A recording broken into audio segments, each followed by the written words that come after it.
हे everyone, welcome back. Business proposal courier drama explanation का ये fourth part है। अगर आपने इसके पहले तीनों पार्ट्स को अब तक नहीं देखा है तो उनका लिंक डिस्क्रिप्शन बॉक्स में मौजूद है, अब वहां से जाकर उन्हें देख सकते हैं। तो चलिए पार्ट 4 की शुरुआत करते हैं। पार्ट 4 की शुरुआत होती है कि यहाँ से कि हारी तीमू के हाथ को पकड़ने वाली होती है कि तभी पीछे से दादाजी आ जाते हैं और पूछते हैं कि तुम दोनों क्या कर रहे हो। तीमू क्लैरिफाई करता है कि वो दोनों तो बस डिस्कशन कर रहे थे वर्क से रिलेटेड। दादाजी कहते हैं तुम तो चुप ही रहो, और तुम बताओ इस समय तुम अपने प्रेजेंट से क्यों छुप के क्यों मिल रही हो। इससे पहले हारी कोई जवाब दे सके सामने से उसके कलीग्स फिर से आ जाते हैं क्योंकि उन्होंने अपना फोन रेस्टोरेंट में ही छोड़ दिया था। वही दादाजी को बताते हैं कि वो सभी टीम डिनर पे यहाँ पर आए थे। तब जाके उन्हें विश्वास होता है एंड इसके बाद हारी तीमू को वहीं पे सी ऑफ कर देती है। घर आकर दादाजी तीमू से कन्फ्रंट करते हैं कि आखिर वो उन्हें अपनी गर्लफ्रेंड के बारे में क्यों नहीं बता रहा। क्या उसे डर है कि दादाजी उसे अप्रूव नहीं करेंगे। तो तीमू कहता है ऐसी बात नहीं है, मैं जल्दी आपको उसे मिल पाऊंगा। अगले दिन हारी और जिनयंग डम्पलिंग्स खाने साथ में निकल रहे होते हैं। जिनयंग बहुत नाराज थी कि सुनो की गलती होने के बावजूद उसने अब तक उससे कांटेक्ट नहीं किया। वहीं उन्हें सामने सुनो और तीमू साथ दिखाई देते हैं। जो गाड़ी कौन चलाएगा वो डिसाइड करने के लिए रॉक पेपर सीजर्स कर रहे थे एंड फिर अगले ही पल वो दोनों निकल भी जाते हैं। एंड ये देखे तो जिनयंग को और भी ज्यादा गुस्सा आ रहा था। वो तुरंत हारी को लेकर टैक्सी में बैठ जाती है एंड ड्राइवर को उस ब्लू गाड़ी का पीछा करने के लिए कहती है। जिनयंग कहती है ये हमारा ब्रेकअप का सीन बनता जा रहा है और इन्हें देखो, इन्हें कोई परवाह ही नहीं है। फिर वो ड्राइव पे निकल जाते हैं। आज तो मैं इन दोनों को छोड़ूंगी नहीं। हारी कंसर्नली पूछती है पर तेमू ने क्या किया है। जिनिंग कहती है क्या तुम भूल गई यू से मिलने तेमू ने ही सुनो को भेजा था। हारी कहती है हाँ हाँ तुम बिल्कुल सही कह रही हो, दोनों की खबर लेंगे। फिर दोनों एक ऑर्फनेज के सामने रुकते हैं। जिनयंग बिना आसपास की सिचुएशन पर ध्यान दे यू यूनो की तरफ बढ़ती चली जा रही थी। वही हारी को बहुत ऑकवर्ड लग रहा था पर फिर भी उसके पीछे पीछे आ रही थी। जब वो पहुंचता है तो वह वही नन खड़ी होती है जो पिछली रात रेस्टोरेंट में थी। दोनों अपनी मॉम और गर्लफ्रेंड को एक दूसरे से इंट्रोड्यूस करवाता है। फिर वो दोनों बैठ के बातें करते हैं जहाँ नन बताती है कि पिछले सुनो जिनयंग को इनसे मिलवाना चाहता था। एंड वो ये भी बताती है कि कैसे जब सुनो छोटा था तो तेमू के ग्रैंडफादर ने उसे अडॉप्ट कर लिया था क्योंकि तेमू के पेरेंट्स नहीं थे एंड वो कभी अकेला फील ना करे इसलिए। ये सब सुन जिनयंग को रियलाइज होता है कि क्यों वो दोनों इतनी ज्यादा क्लोज है। फिर जाते जाते जिनयंग उनसे सुनो के कुछ बचपन के क्यूट पिक्चर्स मांग लेती है। फिर बाहर आकर सुनो जिनयंग से एक बार फिर माफी मांगता है जिसमें जिनयंग कहती है उस चीज के लिए तो मैं तुम्हें माफ कर दूंगी बट मुझे तुम्हारी मॉम से किस तरह के कपड़ों में मिलना पड़ा, चलो मुझे एक हक दो। सुनो उसे हक करने वाला होता है कि तभी उसे कुछ बच्चे बुला लेते हैं। वो बीच में से उठ जाता है जिसकी वजह से जिनयंग नीचे गिर जाती है। वो लोग साथ में क्वालिटी टाइम स्पेंड कर रहे थे कि तभी हारी को कॉल आता है और उसे पता चलता है कि उसके चिकन शॉप से किसी ने पैसे लिए हैं। दरअसल उसके भाई को एक पार्टी में जाना होता है जिसके लिए उसके पेरेंट्स उसे पैसे नहीं देते, तो वो चिकन शॉप से पैसे लेकर चला जाता है। यहाँ चारों शॉप में थे कि तभी एक लेडी आती है और कहती है यहाँ की सारी शॉप्स बंद है, क्या प्लीज थोड़े चिकन खिला सकते हैं। इन्हें लगता है एक ही तो लेडी है, खिला देते हैं क्या फर्क पड़ेगा। पर वो जैसे ही हाँ बोलते हैं वो लेडी अपने सभी दोस्तों को अंदर बुला लेती है। अब इतने सारे लोग हो जाते हैं कि उन्हें काम बांटना पड़ता है, फिर भी ये सारा काम आसानी से निपट जाता है। इंडियन कस्टमर्स को खिला पिला के बाहर ट्रैश फेंकने जाते हैं। तब तेमू जिनिंग से सुनो को अपनी जगह ब्लाइंड डेट पे भेजने के लिए सॉरी कहता है, पर जिनिंग इतनी आसानी से मानने वाली कहाँ थी। वो कहती है तुम्हें नहीं लगता माफी के बदले तुम्हें कुछ मुझे ब्राइब देना चाहिए। तेमू को समझ आ जाता है कि उसे क्या करना है, तो वो उसे एक वीडियो सेंड करता है जिसे देख जिनिंग बहुत खुश हो जाती है। उसे इतना मुस्कुराता देख सुनो पूछता है आखिर क्या हुआ, पर वो उसे कुछ बताती नहीं। इसके बाद हारी सभी के लिए बियर कैन ओपन करती है बट गलती से वो तेमू के ऊपर गिर जाता है, तो हारी उसे फॉर द टाइम भी अपने भाई के कपड़े पहना देती है और वहीं खड़ी रहती है। तेमू उसे पूछता है तुम यहीं रहोगी, क्या तुम मुझे चेंज करते हुए देखना चाहती हो। हारी फिर ब्लश करते हुए घूम जाती है एंड कहती है ऐसा कुछ भी नहीं है। और फिर जिनयंग और सुनो बाहर आराम से ड्रिंक कर रहे होते हैं। तभी हारी के डैड घर के अंदर आ जाते हैं। किसी को आइडिया नहीं था कि वो इतनी जल्दी वापस लौट आएंगे। जिनयंग अंदर हारी को सिग्नल देने की कोशिश करती है कि तुम्हारे फादर आ चुके हैं, पर उसे पता तब चलता है जब अपनी मॉम की आवाज़ सुनती है। वो दो सबसे पहले तो तेमू के शूज छुपाने की कोशिश करते हैं ताकि हारी की मॉम का ध्यान उस पर ना जाए। जिनयंग उन्हें बातों में बहला के रखती है कि चलिए आंटी मैं आपको अपने बॉयफ्रेंड से इंट्रोड्यूस करवाती हूँ। फिर सभी लोग बैठ के सुनो और जिनयंग के बारे में बातें करते हैं और तभी हारी के डैड को याद आता है कि गेस्ट के लिए जो स्पेशल वाइन उन्होंने मंगवाई है वो तो हारी के कमरे में, इसलिए वो उसके कमरे में चले जाते हैं। हारी भी नर्वसली उनके पीछे जाती है बट टू हर सरप्राइज वहाँ तो तेमू होता ही नहीं। उसके डैड के वहाँ से जाने के बाद हारी को तेमू उसके वार्डरोब में मिलता है। हारी तेमू से कहती है एक काम कीजिए आप इस खिड़की से कूद जाइए। तेमू से कहता है तुम्हें होश भी है, तुम क्या कह रही हो, मैं मर जाऊंगा यार। हारी कहती है ठीक है आप वार्डरोब के अंदर छुपे रहिए, मैं बाहर सिचुएशन को हैंडल करती हूँ। जैसे मैं आपको सिग्नल दूंगी आप आके आके दरवाजे से निकल जाइएगा। एंड होता बिल्कुल ऐसा ही है। हारी जैसे ही बाहर निकलती है उसे जिनयंग तेमू को बाहर निकलने का इशारा करती है एंड बहुत ड्रामे के बाद फाइनली वो दोनों बाहर आ जाते हैं। पर बात यहाँ नहीं रुकती, उन दोनों के बाहर आते ही हारी का भाई उन्हें देख लेता है एंड उसे पता चल जाता है तेमू हारी का बॉयफ्रेंड है। वो तो खुशी से इन दोनों के रिश्ते को एक्सेप्ट कर लेता है क्योंकि तेमू की कार उसकी ड्रीम कार थी। इसके बाद हरी और उसका भाई अकेले बैठ के बातें करते हैं जब वो कहते हैं तुमने सही लड़का तो चुना है ना, तुम जानती हो वो बहुत अमीर है और हम मिडिल क्लास फैमिली से हैं। अगर तुमने अभी तक मॉम एंड डैड को नहीं बताया तो फिक्र मत करो, मैं भी नहीं बताऊंगा। अगले दिन जिनयंग फिर से अपने फ़ोन को देख मुस्कुरा रही थी। इस बार तो सुनो कहता है कि मुझे दिखाओ तुम देख क्या रही हो। जिनयंग दिखाती है।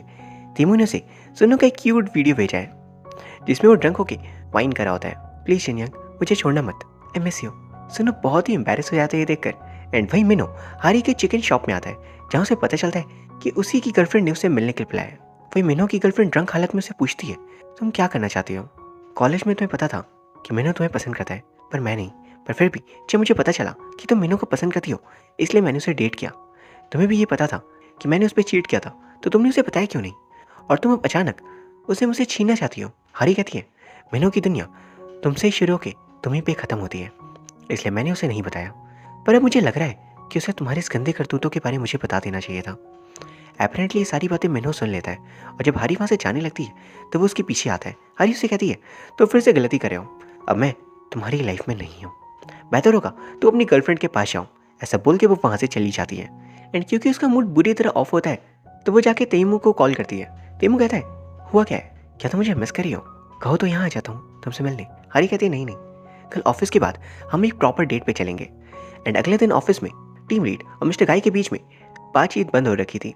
पूछने पे पता चलता है मिस्टर गाय चाहते हैं कि वो अपने रिलेशन को ऑफिशियल कर दे, बट टीम लीड को लगता है कि बेकार में उन दोनों पे गॉसिप्स होंगी जो ऑफिस एनवायरनमेंट के लिए अच्छा नहीं है।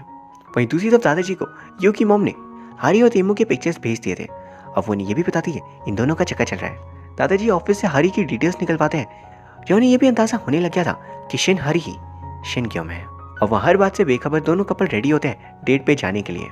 पर तभी बारिश होने लगती है एंड हारी झट से अपना येलो अम्ब्रेला ओपन करती है एंड तेमू का ध्यान डाइवर्ट करने के से मेट्रो में ले जाती है। तेमू इससे पहले कभी भी मेट्रो में ट्रैवल नहीं किया था, ये उसका फर्स्ट टाइम था। एंड वो वहाँ पर बहुत ही क्यूट बिहेव कर रहा था जिसे देखकर हारी को उस पर और भी ज़्यादा प्यार आने लगता है।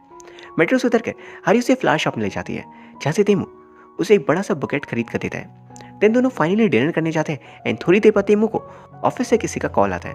अब वो बात करने बाहर चलाता है।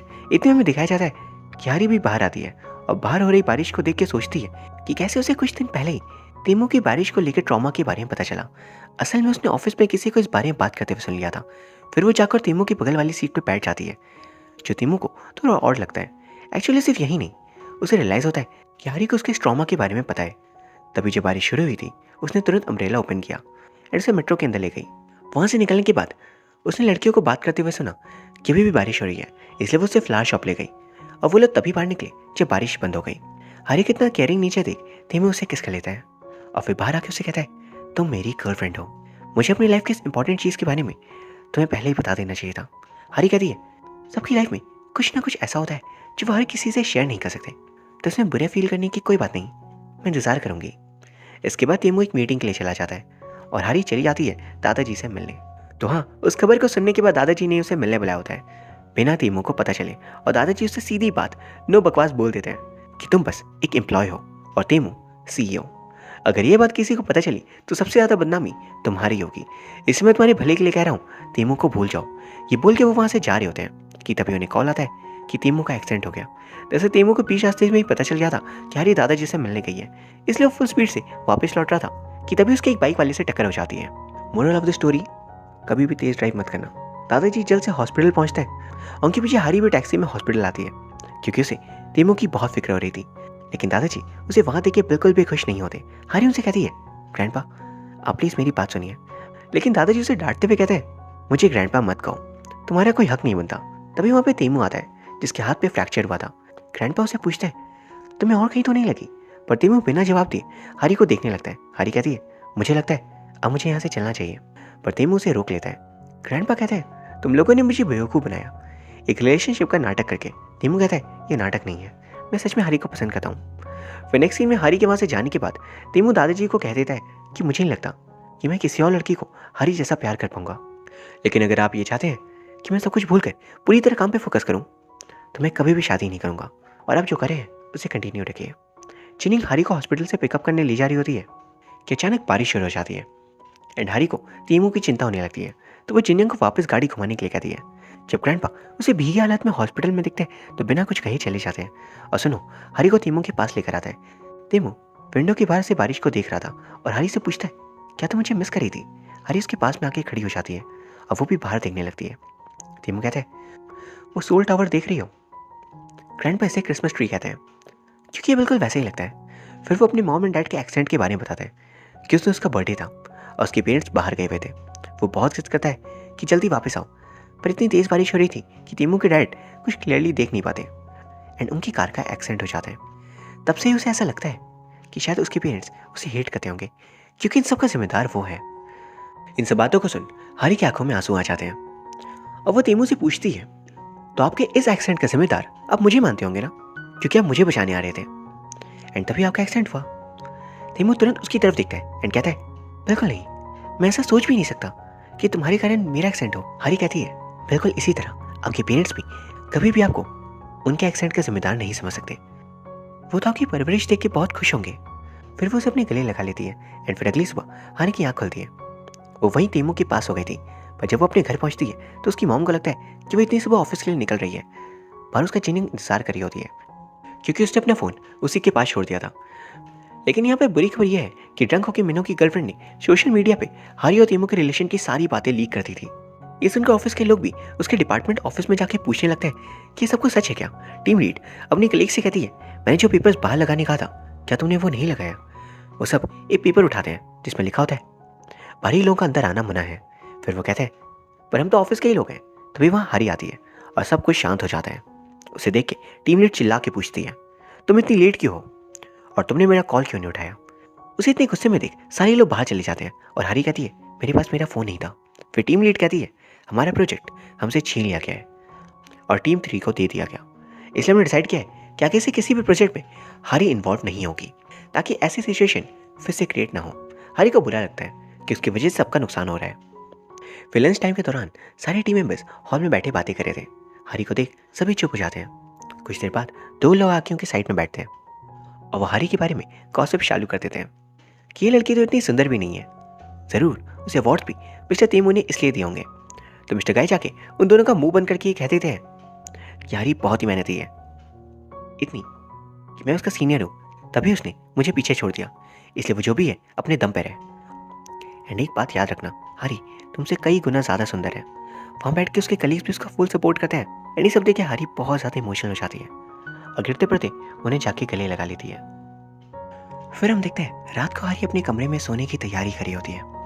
तभी उसे पीसीओ नंबर से तीमू का कॉल आता है और वो दोनों बात करते हैं, पर हरी की आवाज़ बहुत ही ज़्यादा डाउन लग रही थी। तो वो उससे इसका रीज़न पूछते हैं। हरी कहती है, मैं कल रात ठीक से सोई नहीं, बस इसलिए। तीमू कहते हैं, मुझे बहुत रिलीफ महसूस हो रहा है दादाजी को हमारे रिलेशन के बारे में बता के। मैं इसी तरह पूरी दुनिया के सामने तुम्हारा हाथ थामना चाहता हूँ। उसके बाद वो उसे शादी की बात करने जा ही रहा होता है कि तभी फ़ोन कट हो जाता है। उसके पास और कॉइन्स भी नहीं होते एंड अंदर जाकर वो अपने दादाजी को फ़ोन पे बात करते हुए सुनता है कि वो उसे अब्रॉड भेजने का प्लान करें। तीमू उनसे जाके पूछता है, क्या आप ये सब हरी की वजह से करें? बट एक बात याद रखिएगा, मैं वहाँ चाहे जितने भी समय रह लूँ, मेरी फीलिंग्स उसके लिए नहीं बदलेंगी। दादाजी कहते हैं, तुम्हें नहीं पता, पर इसे सब तुम्हारे बारे में क्या क्या बातें करेंगे। तीमू कहता है, मैं हरी से शादी करूँगा तो सभी के मुंह अपने आप ही बंद हो जाएंगे। वहीं दूसरी तरफ जिन यंग और सुनो डेट के लिए निकल रहे होते हैं कि तभी वहाँ जिन यंग के डैड आ जाते हैं और सुनो को देखकर कहते हैं, अच्छा तो तुम ही हो जो मेरी बेटी को डेट करे हो, कैसा रहेगा कि हम सब डिनर साथ में मिलकर करें? जिनिंग कहती है, आपकी ये क्या प्लानिंग चल रही है? वो कहते हैं, इसमें प्लानिंग क्या, वो अपनी बेटी के बॉयफ्रेंड के साथ डिनर करना चाहते हैं और क्या। वहीं हॉस्पिटल में तीमू 2 रिसेप्शनिस्ट को हरी के बारे में बात करते हुए सुन लेता है और सुनो पे जाके गुस्सा करता है, कितना सब कुछ हो गया, पर तुमने भी मुझे कुछ भी नहीं बताया। वहीं हरी अकेले ये सब कुछ झेल रही होगी। फिर वो ऑफिस जाने के लिए रेडी होने लगता है। ऑफिस में हरी को चेयरमैन यानी तीमू के दादाजी मिलने बुलाते हैं और उसे कहते हैं कि तुम्हें फैक्ट्री में शिफ्ट कर दिया जाएगा, तो वहाँ काम करोगी। एंड हरी कहती है, मैं तो रिसर्चर हूँ, मेरा वहाँ पर क्या काम? दादाजी कहते हैं, अगर तुम वहाँ नहीं जा सकती तो कंपनी को रेजिग्नेशन दे दो। जब तीमू ऑफिस पहुँचता है तो वो सीधे फूड रिसर्च डिपार्टमेंट में जाता है एंड पूछता है, हरी कहाँ पर है? मिस्टर गाय उसे बताते हैं, चेयरमैन ने उसे बुलाया था, तब से वो लौटी नहीं। वो ग्रैंडपा के पास जाके पूछता है, आपने हरी से क्या कहा? ग्रैंडपा कहते हैं, मैंने उसे रिज़ाइन करने के लिए कहा, ऊपर से ऑर्डर आए थे, या तो वो रिज़ाइन करेगी या तुम्हें रिस्पॉन्सिबिलिटी लेके सीईओ की पोजीशन छोड़नी होगी। टीमू कहता है तो मैं रिस्पॉन्सिबिलिटी लेने के लिए तैयार हूँ, पर मैं हारी को छोड़ नहीं सकता। फिर वो वहाँ से हारी के घर जाता है और उसके भाई से कहता है तो मेरे साथ बाहर चलो, मुझे तुमसे कुछ इंपॉर्टेंट बात करनी है। और उसके पेरेंट्स से वो कहता है कि मॉम डैड, मैं आपको इंट्रोडक्शन आराम से बाद में दूंगा। फिर वो उसके भाई को लेकर बाहर चलाता है और यहाँ उसके पेरेंट्स सोच रहे होते हैं कि मिस्टर गाय उन्हें मॉम एंड डैड क्यों बोल रहे हैं। वहीं फिर हम देखते हैं हारी भूली भटकी दादाजी के साथ हुई कन्वर्सेशन के बारे में सोच रही होती है।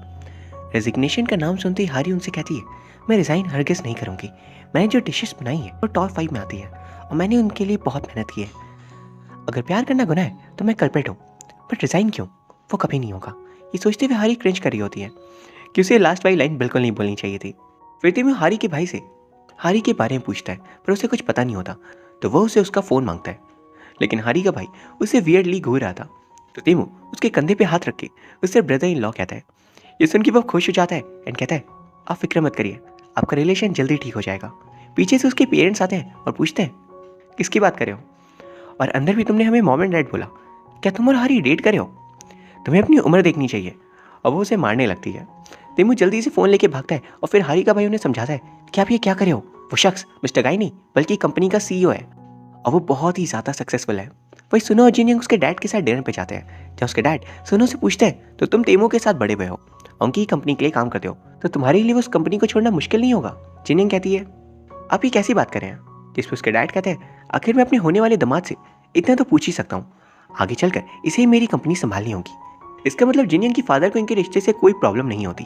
ये तो जिनिंग बहुत खुश होती है और जब ये लोग कार से वापस लौट रहे हैं तब उसे छींक आती है। वो टिश्यू लेने कार का फ्रंट कैबिनेट खोलती है और वहाँ एक डायमंड रिंग रखी होती है, जिसे देख वो कहती है क्या ये मेरी प्रपोजल रिंग है। सुनो को समझ नहीं आ रहा होता कि वो क्या बोल रहे, तो वो कहता है तुम्हारे बर्थडे है ना कुछ ही दिनों में, बस उसी का गिफ्ट है। तो जिनिंग कहती है तो तुम मुझसे शादी नहीं करोगे, आज तो हमें डैड से भी अप्रूवल मिल गई, चलो शादी करते हैं। सुनो कार को रुकता और उसे कहता है मेरे वर्ड्स चुराना बंद करो, और ऑफिशियली उसे प्रपोज कर देता है। वही हारी अपना फ़ोन चेक करती है तो उसमें उसके भाई के कई सारे मिस कॉल्स और मैसेजेस थे। जब वो कॉल बैक करती है तो टीमू फ़ोन उठाता है और पूछता है तुम कहाँ हो। हारी कहती है बस क्रिसमस ट्री के नीचे, कि यहाँ पर सोल टार की बात करी थी। टीमू तुरंत वहाँ पर पहुँचता है और दोनों एक दूसरे के गले लगते हैं। फिर हारी उस रात उसी के घर स्पेंड करती है। एंड वहीं अगले दिन जिनियंग पिछली रात के बारे में सोच रही थी जब उसके डैड का कॉल सुनो को आता है। वो भी उसी वक्त उसके घर पे वाइन लेके पहुंचती है। उसके डैड सुनो से कह रहे होते हैं कि मेरी बेटी से अभी के अभी ब्रेकअप कर लो और ये बात जिनियंग को मत बताना। जिनियंग ये सब कुछ सुन लेती है, पर इससे पहले वो कुछ कह पाए फ़ोन कट हो जाता है। क्या जिनियंग का आज बर्थडे था, तो वो मूड ख़राब नहीं करती और सुनो को हारी के घर लेकर आती है, क्योंकि हर साल वही उसका बर्थडे सेलिब्रेट करते थे। लेकिन इससे पहले हारी के पेरेंट्स और टीमू को साथ देख लेते हैं और हारी की मम दोनों पे ही टूट पड़ती है। ये कह के तुमने तो कहा था तुम जिनियंग के घर पर सोगी, पर तुम इसके साथ थी। हारी उसके डैड उसकी मॉम को शांत करवाते हैं एंड ये लोग अंदर जाके शांति से बातें कर रहे थे। हारी की मॉम पूछती है तो मेरी बेटी को क्यों पसंद करते हो। टीमू ऑनेस्टली जवाब देता है कि मैं जितनी भी लड़कियों से मिला हूँ हारी सबसे अलग है, वो खुद भी खुश रहती है और मुझे भी रखती है। मैं अपने मन में शादी का ख्याल रख के हारी को आपकी सहमति से डेट करना चाहता हूँ और अपनी फैमिली को मैं मना लूँगा। ये सुन हारी का भाई और जिनियंग अलग ही खुशी से फूल रहे थे। फिर शुरुआत होती है बर्थडे पार्टी की। हारी की मॉम तो टीमू से इंप्रेस हो चुकी थी, पर उसके डैड कुछ खास नहीं। लेकिन उसके डैड कुछ खास नज़र नहीं आ रहे थे। टीमू उनसे बाहर आके अकेले में बात करता है, कहता है आई एम सॉरी, मैं जानता हूँ अब मुझसे गुस्सा है। उसके डैड कहते हैं नहीं ऐसा नहीं है, मैं तुमसे गुस्सा नहीं हूँ। सारी सिंगिंग में बहुत अच्छी थी, मैं उसे सिंगर बनाना चाहता था, लेकिन उसने खुद मना कर दिया। फिर कॉलेज में उसे एक्टिंग के लिए बहुत अवार्ड्स मिले। मैंने कहा तुम एक्टर क्यों नहीं बन जाती, पर उसने इसके लिए भी मना कर दिया। वो कहते हैं वो बचपन से ही समझदार थी, वो जानती थी कि हम ये सब कुछ अफोर्ड नहीं कर सकते। हम वर्बली तो उसे हर बार हाँ करते थे कि तुम जो चाहो वो कर सकती हो, लेकिन हमारी फाइनेंशियल कंडीशन इतनी स्ट्रांग नहीं थी कि हम उस बात को अफोर्ड कर सके। अब आगे जाके भी हमारी वजह से उसे तुमसे कंपेयर किया जाएगा, क्या तुम इसकी रिस्पॉन्सिबिलिटी लेती हो कि वो ये सब ना सहे। टीमू कहता है अगर मैं ये प्रॉमिस करूं तो ये गलत होगा, क्योंकि हारी को बहुत कुछ सहना पड़ेगा सिर्फ इसलिए क्योंकि वो मुझे डेट करेगी। लेकिन मैं इस बात की गारंटी लेता हूँ कि उसका साथ कभी नहीं छोड़ूंगा। लोग चाहे जो कुछ भी कहें, मैं हमेशा उसके साथ रहूँगा एंड आप मुझ पर भरोसा रखिए प्लीज़। ये सुन उसके डैड को तसल्ली मिलती है। घर वापस लौटने पर दादाजी उसे पूछते हैं कहाँ पर थे, ज़रूरी तुम उस हारी के साथ हो गए। टीमू कहता है मैं उसे शादी करने वाला हूँ और अभी भी मैं उसके पेरेंट्स से मिलकर आया हूँ। अगले दिन मिनो और हारी मिलते हैं। जब मिनो हारी से कहता है कि मेरा ब्रेकअप हो चुका है और मैं अब्रॉड जा रहा हूँ, पर मैं चाहता हूँ कि जब मैं वापस आऊँ तो हम दोनों पहले की तरह मिले। हारी मान जाती है एंड दोनों हाथ मिलाते हैं। जिनिंग अपने डैड के पास आती है जो उसे डायरेक्टर बनाने वाले होते हैं, बट वो उन्हें अपना रेजिग्नेशन पकड़ा देती है। ये कह के कि आप मेरे साथ वही करें जो आपने मॉम के साथ किया। मैं आपकी जायदाद के बिना भी रह सकती हूँ। एंड फिर वो चली जाती है। नेक्स्ट सीन में हारी और तेमू बात कर ही रहे होते हैं कि तभी तेमू को डॉक्टर का फ़ोन आता है कि दादाजी की तबीयत बहुत ख़राब हो गई है।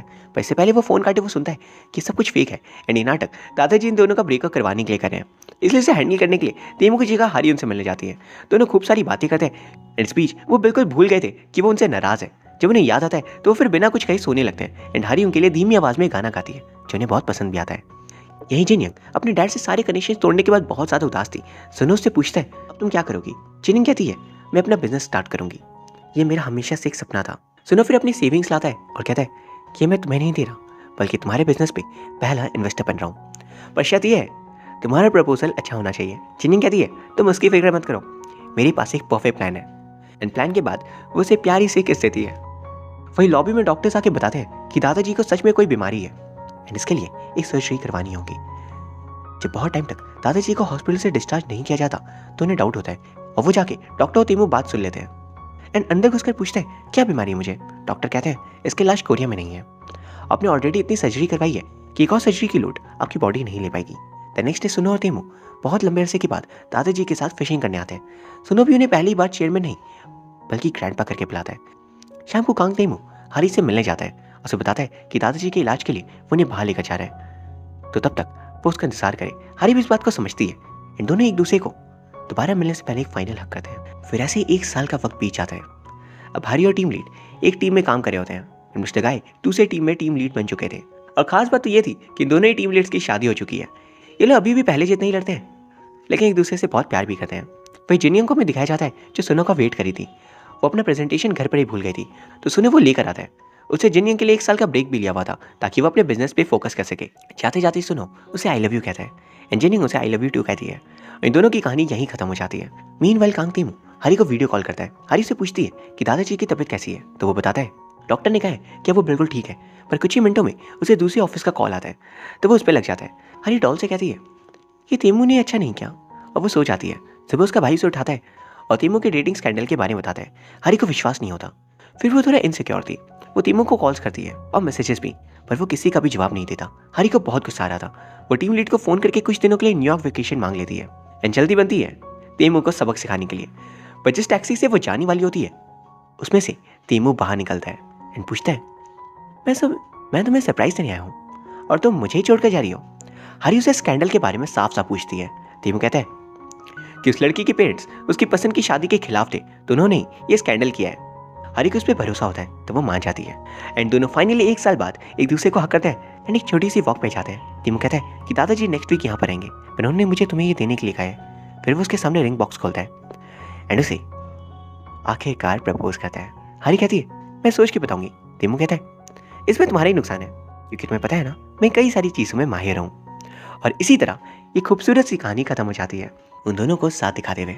उम्मीद करता हूँ आपको ये कहानी पसंद आई होगी एंड ये चारों ही पार्ट्स आपको अच्छे लगे होंगे। अगर हाँ देन प्लीज़ चैनल को सब्सक्राइब कर लीजिए एंड आपकी कोई भी कोरियन ड्रामा रिकमेंडेशन हो तो कमेंट सेक्शन में बता सकते हो। Thank you for watching, see you soon.